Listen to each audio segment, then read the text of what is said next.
I don't quite understand why there are almost no videos on YouTube about low-cost fixed woodworking benches. They all seem to be freestanding benches and mostly in solid wood.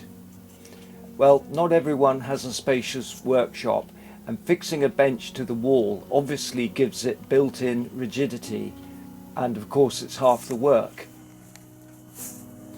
A major function of a bench is its vise and how you grip the work, and also the bench top is a flat surface for doing a variety of tasks on, so its size depends on what you want to make.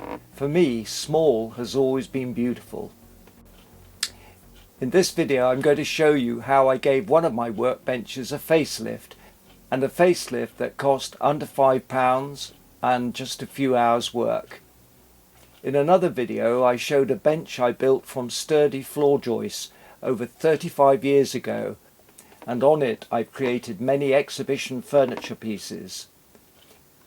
In fact, over the years I've designed several low-cost benches, some of them appearing in the woodworking magazines. The main reason I'm sprucing up this bench is because my next video will be showing how to design and make a small piece of furniture which will serve as an example of what is expected for the Alan Peters Furniture Award.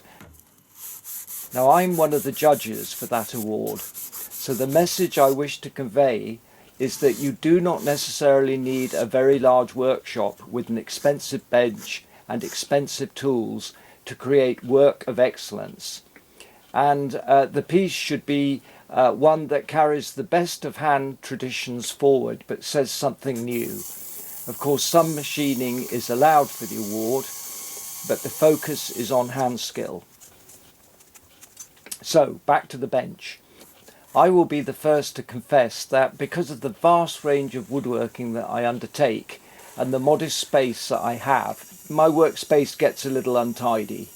But you will note that my bench top has a thin protective lining on top of the plywood surface, and I simply replace the 3mm thick hardboard for the top to give it a new look.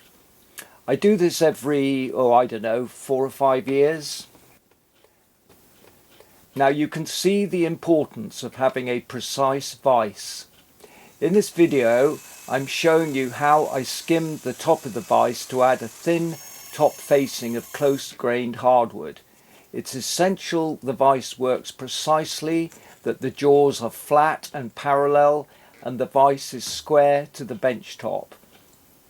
Okay, so I'm going to add a bit of my guitar music now and show you the sequence of my giving my low-cost bench top and vise a facelift.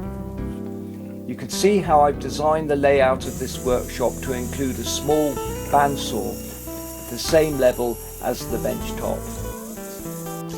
I use tiny countersunk screws, and I make sure the screw heads are well sunk in. Now you could use a hot melt glue gun, but I would restrict it to small panels as the glue chills swiftly. I did originally use hardball pins, but I think tiny screws are better.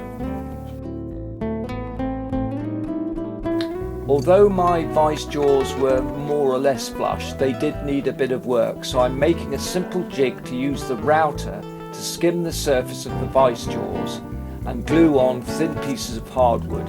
I use maple. It's important to support the router so the jig acts as an extension to the benchtop surface.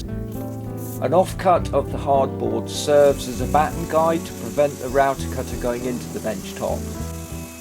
Only a fine skim is made so that the hardwood facing will be, about 3mm thick.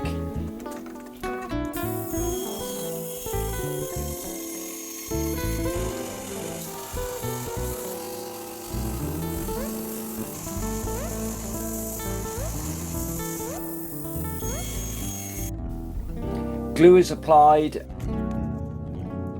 and then masking tape to clamp, taking great care the strips don't slide around.